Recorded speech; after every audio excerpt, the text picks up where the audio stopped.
Hello बच्चों, हम सब पिछले वीडियो लेक्चर में आँख एवं आँख से संबंधित अंगों का अध्ययन कर चुके थे।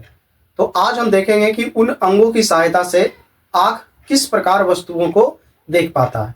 तो चलिए, आज का अपना हेडिंग रहेगा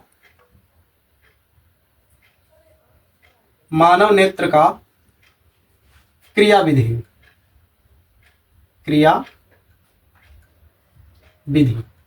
क्रिया विधि में मुख्य रूप से हम यह देखेंगे कि नेत्र किस प्रकार वस्तुओं को देख पाता है, उसका एक चित्र भी देखेंगे। तो चलिए एक चित्र बनाते हैं पहले।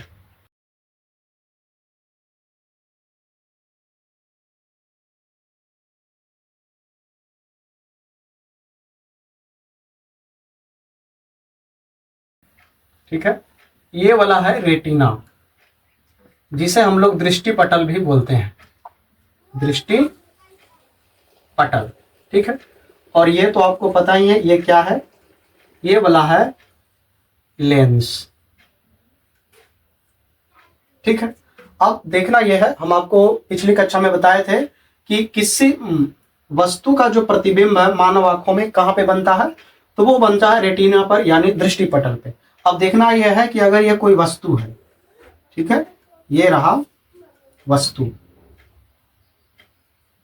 तो ये किस प्रकार इसकी किरणें हमारे आंख तक पहुंचती है और कैसे देखते हैं उसे देखते हैं। ध्यान से देखिए, यहां से पहले एक किरण आप निकालेंगे जो इस बिंदु पे ले जाएंगे, एक किरण को लाएंगे आप एकदम से सीधा, और एक किरण को लाएंगे आप यहां। ठीक है, ध्यान से देखिएगा। ठीक है, अब ये किरण को आप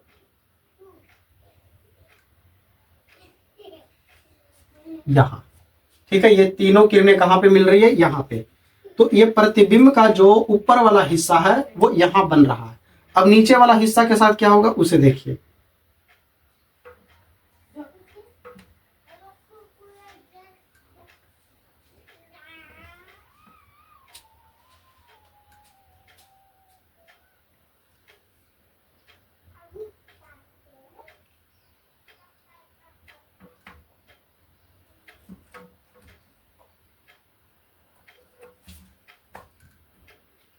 ठीक है, और ये बन गया वस्तु का उल्टा प्रतिबिंब। देख रहे हैं, नीचे वाला हिस्सा कहां बना है, ऊपर की तरफ, और ऊपर वाला नीचे की तरफ। तो रेटिना पर जो प्रतिबिंब बनता है वह वास्तव में उल्टा प्रतिबिंब ही बनता है, लेकिन हमारे मस्तिष्क को वह कैसा महसूस होता है, सीधा। ठीक है, तो आपने देख लिया कि एक मानव नेत्र का क्रिया विधि क्या है, वह वस्तुओं को किस प्रकार देखता है और प्रतिबिंब किस प्रकार बनता है। तो ये रहा मानव नेत्र की क्रिया विधि, इसे आप नोट कर लीजिए। ठीक है,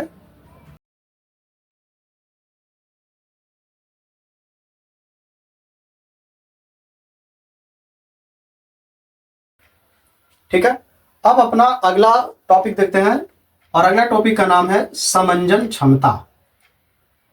समंजन क्षमता। ठीक है, अब समंजन क्षमता क्या है, जैसे मान लिया जाए ये मानव नेत्र है। ठीक है, एक वस्तु यहां पर रखी हुई है, ठीक है, और एक कोई यहां पे, एक लड़का यहां पे है। ठीक है, तो हम मानव नेत्र इसे भी देख सकता है, उसके बाद इसे भी देख सकता है। ठीक है, तो आपने क्या देखा, मानव आंख बहुत कम समय में अलग अलग वस्तुओं के लिए अलग अलग फोकस भिड़ा देता है। ठीक है, तो आपने देखा पहले ये आंख इस पे फोकस कर रहा था, उसके बाद इस पे भी कर दे रहा है। तो आंख में जो ये क्षमता है कि हम एक वस्तु से नजरें हटा के दूसरे वस्तु पे टिका सकते हैं, तो ये जो क्षमता है इसी को बोला जाता है समंजन क्षमता।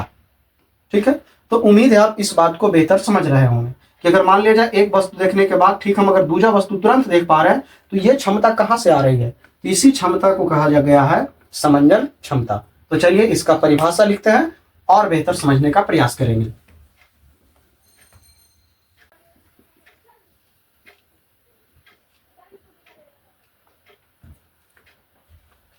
ठीक है, अभिनेत्र लेंस। अभिनेत्र लेंस का मतलब है आंख का लेंस। अभिनेत्र लेंस की वह क्षमता जिसके कारण वह अपनी फोकस दूरी को समायोजित कर लेता है समंजन क्षमता कहलाता है। अभी तो आपको बताया समायोजित मतलब यहां भी रखी वस्तु को देख सकता है और यहां भी रखी वस्तु को देख सकता है। और ये जो क्षमता है कि बार बार अलग अलग फोकस दूरी वह बदल दे रही है, इसी क्षमता को बोला गया है समंजन क्षमता। ठीक है, तो उम्मीद आप इस बात को बेहतर समझ गए होंगे। यहां से एक और बनता है कि मनुष्य अधिकतम कहां तक देख सकता है। मनुष्य में मानव आंख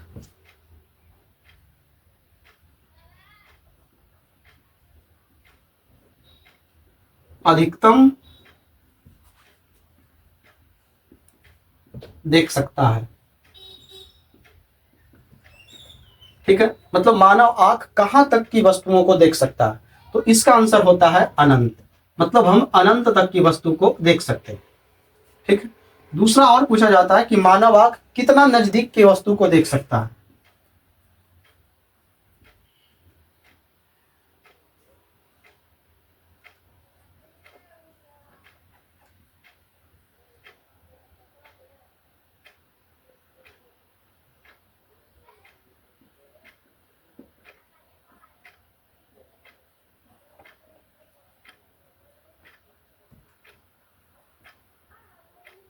ठीक है, मानव आंख न्यूनतम दूरी मतलब कहां तक के देख सकता है, 25 सेंटीमीटर।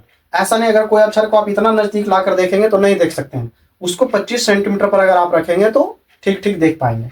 ठीक है, तो मानव नेत्र अधिकतम देख सकता है अनंत तक, और अगर न्यूनतम की बात करें तो 25 सेंटीमीटर तक सुस्पष्ट यानी ठीक ठीक देख सकता है। ठीक है, अब जैसे 25 सेंटीमीटर और अनंत, हम इन दोनों के बीच को भी देख सकते हैं। ठीक है, मतलब यहां तक की वस्तु को भी तो देख सकते हैं, रखी वस्तुओं के नहीं। तो इस क्षेत्र को 25 सेंटीमीटर और अनंत के बीच वाला जो हिस्सा रहेगा, इसे एक नाम और दिया जाएगा दृष्टि परास। ठीक है, या इसी को बोल दिया जाता है दृष्टि क्षेत्र, या इसी को बोल दिया जाता है दृष्टि विस्तार। मतलब हम 25 सेंटीमीटर और अनंत के बीच में जो भी वस्तु रखी रहेगी उन सबको हम देख पा रहे हैं, और उस क्षेत्र को बोला जाएगा दृष्टि परास, दृष्टि विस्तार या दृष्टि क्षेत्र। तो उम्मीद है आप दृष्टि परास, दृष्टि विस्तार या दृष्टि क्षेत्र इस शब्द को भी बेहतर समझ गए। तो चलिए दृष्टि परास, दृष्टि क्षेत्र या दृष्टि विस्तार का परिभाषा भी लिख ही लेते हैं।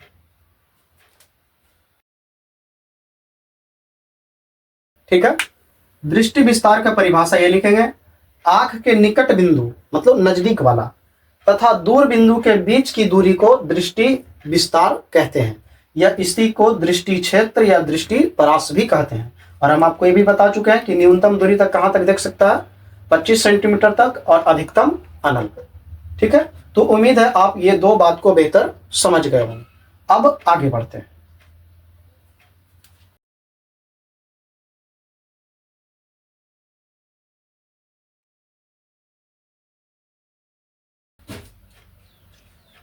चलिए, अपना अगला हेडिंग है दृष्टि दोष। दृष्टि दोष मतलब देखने में जो भी दिक्कतें आएगी उसे हम बोल देंगे दृष्टि दोष। जैसे मान लिया जाए किसी कारणवश कोई व्यक्ति रात में नहीं देख पा रहा है। ठीक है, या हो सकता है उसको नजदीक की वस्तु नहीं दिखाई पड़ रहा हो, दूर की वस्तु दिखाई पड़ रहा हो, या उसे दिखाई ही ना पड़ रहा हो, तो ये सब जो दोष उत्पन्न होंगे इसे ही बोला जाएगा दृष्टि दोष। और दृष्टि दोष उम्र के अनुसार भी हो सकता है या उम्र से पहले भी हो सकता है। बुजुर्गों में तो ये आम बात है कि उसे दृष्टि दोष हो ही जाता आगे चल के। जैसे खास करके एक बीमारी है मोतियाबिंद, ये बुजुर्गों में अधिकांशतः देखने को मिलता है। ठीक है, लेकिन जवान लोगों में भी इस तरह की बीमारी देखने को मिलता है कि उसे निकट की वस्तु नहीं दिखाई पड़ रहा हो या दूर की वस्तु दिखाई नहीं पड़ रहा हो। तो ये सब जो दोष उत्पन्न हो रहे हैं असल में इसी सब को बोला जाएगा दृष्टि दोष। तो चलिए पहले दृष्टि दोष का परिभाषा लिख लेते हैं, उसके बाद और बेहतर से जानते हैं। ठीक है, तो ये रहा दृष्टि दोष का परिभाषा।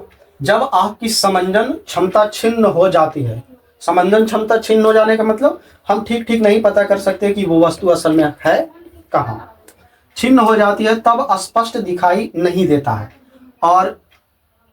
और दृष्टि दोष धुंधली हो जाती है, मतलब चीजों को ठीक ठीक नहीं देख सकते हैं। तो इसे हम समझेंगे कि आंख का दृष्टि दोष हो गया है, या इसे ही आंख का दृष्टि दोष कहते हैं। अब सवाल आता है आंख से संबंधित कौन कौन रोग हो सकता है, कौन कौन से दोष उत्पन्न हो सकते हैं। तो पहला हम पढ़ेंगे निकट दृष्टि दोष, दूसरा दूर दृष्टि दोष, जरा दृष्टि दोष, अबिंदुकता, और एक है वर्णाधता, और एक है मोतिया बिंदु। टोटल 6 दृष्टि दोषों का अध्ययन करेंगे। अब ऐसा नहीं कि अगर आपसे पूछे दृष्टि दोष कितने होते हैं तो आप बोल दे 6, नहीं, दृष्टि दोष अनेक प्रकार के हो सकते हैं, उनमें से मुख्य रूप से हम 6 पढ़ेंगे। ठीक है, तो एक एक करके अब इन सबको देखेंगे। लेकिन आज का वीडियो लेक्चर यहीं तक रखते हैं, मिलते हैं अगले वीडियो लेक्चर में, तब तक के लिए जय हिंद।